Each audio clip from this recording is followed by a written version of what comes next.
জামাতে ইসলামীর আমিরের সাক্ষাতের এক সপ্তাহের মধ্যেই ইসলামী আন্দোলন বাংলাদেশের আমিরের সঙ্গে বৈঠক করল বিএনপি। এতে প্রয়োজনীয় সংস্কার শেষে দ্রুত নির্বাচনের ব্যবস্থা, দ্রব্যমূল্যের ঊর্ধ্বগতি রোধ ও আইনশৃঙ্খলা স্বাভাবিক করা সহ 10 দফার সিদ্ধান্তে দুই দল একমত হয়েছে বলে জানালেন দল দুটির শীর্ষ নেতারা। বিস্তারিত তানজিদ ভুঁইয়ার প্রতিবেদনে।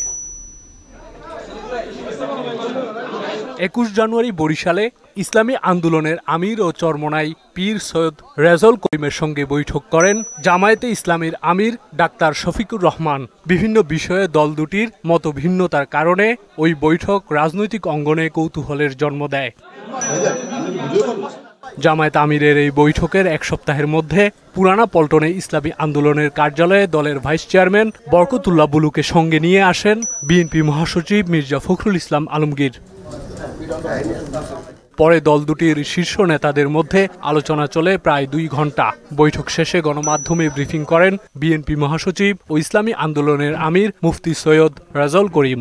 খুব বেশি সময়টা না নিয়ে যৌক্তিক সময়টা আমরা বলেছি 1 থেকে 1.5 বছরের মধ্যে। 6 মাস তো প্রায় চলেই গেল, আর 1 বছরের মধ্যেই সুন্দর একটা জাতীয় নির্বাচনের ব্যবস্থা করবে, এটাই আসলে মূলত আমাদের কথা। এ সময় বিএনপি মহাসচিব জানান, ইসলামী আন্দোলনের আমিরের সঙ্গে আলোচনা ফলপ্রসূ হয়েছে।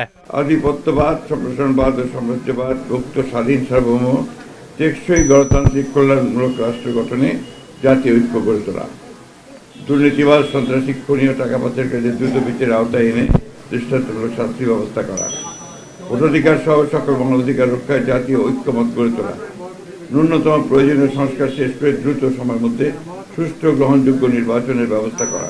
আওয়ামী ফ্যাসিবাদ বিরোধী সকল শক্তি দেশ পুনর্গঠনে ঐক্যবদ্ধভাবে কাজ করবে। ফ্যাসিবাদ বিরোধী শক্তিগুলো আগামী একে অপরের বিরুদ্ধে আঘাত করে কথা বলবে না। এখন থেকে ফ্যাসিবাদ বিরোধী শক্তিগুলো পরস্পরের বিরুদ্ধে আক্রমণাত্মক কথা বলবে না বলেও জানান তিনি। আগামীতে যাতে আমেরিকার মতো আর কোনো ফ্যাসিবাদী শক্তি ক্ষমতায় আসতে না পারে সে ব্যাপারে আমরা রাজনৈতিকভাবে ঐক্যবদ্ধ থাকবো। ইসলামী শরিয়া বিরোধী কোনো সিদ্ধান্ত নেওয়া হবে না এবং ইসলাম বিরোধী কোনো কথা কেউ বলবে না। প্রশাসনে এখন বিদ্যমান আওয়ামী ফ্যাসিবাদের দোষরদের দ্রুত অপসারণ করা। তানজিদ ভুঁইয়া, মোহনা সংবাদ, ঢাকা।